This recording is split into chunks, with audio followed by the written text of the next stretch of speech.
My name is Peter Wagstaff. I'm a senior lecturer at Monash University in the Monash Business School. And I teach mainly undergraduate students, large classes, first year students, enrolments in excess of 700 students per semester, as well as a teaching specialisation in digital marketing, which is a very popular third year elective.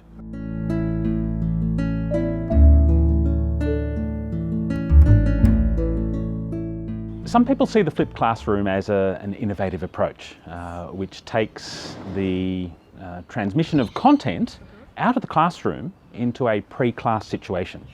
So students actually do their learning of material before coming to class, which allows us then to convert the class time, the face-to-face time with students, into a more active learning situation, where students are applying the knowledge and material and content that they learnt before they came to class. Now, I said some people say that it's an innovative approach, but the fundamentals of it aren't actually all that new. If we think about the two golden rules that I see behind flipping. Number one is all about encouraging and motivating students to do work before they come to class. And we've always wanted to do that. We've always wanted students to read the chapter in the textbook or watch the video or read the journal article before they come to class. Okay.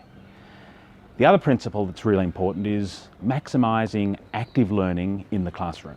So students are doing something meaningful with their knowledge when they're together in class. We're not wasting that time having them sit there and just be passive and listen to an expert deliver content to them.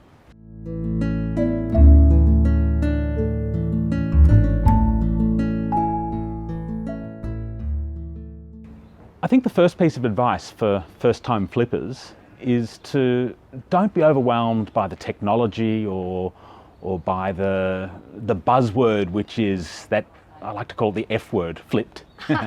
Don't get too overwhelmed by that, because the principles behind it are really quite simple. Get students to do work before they come to class, and then have them do things when they're in class. So my advice is to think about ways to engage students when they are there face to face.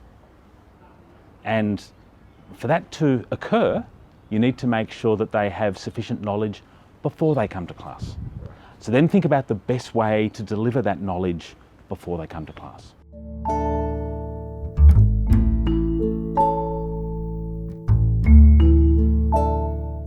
These days, one of the easiest ways to deliver content to students before they come to class is through video. Video is now becoming so much easier to use. We all have a very powerful video camera in our pockets.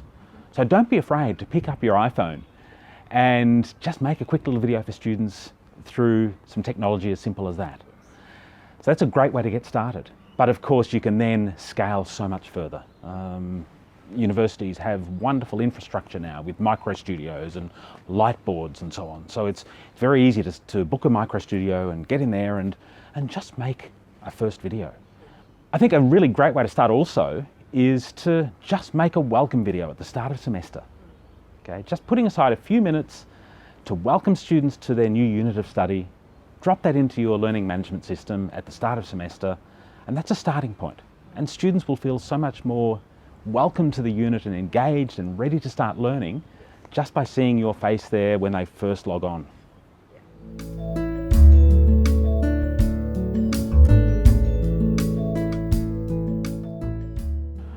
A really important aspect of flipped learning success is to make sure that you're maximising active learning when students are in the class. It's really easy as a teacher to fall back into lecture mode in the classroom. That's the easy part of teaching. Yeah, and so many of us, we actually get a buzz from that lecturing in the classroom, but so often students don't. So often students, they can't focus and concentrate for 1.5 to 3 hours just listening to someone talking. So you have to purposefully design active learning activities for the face-to-face classes.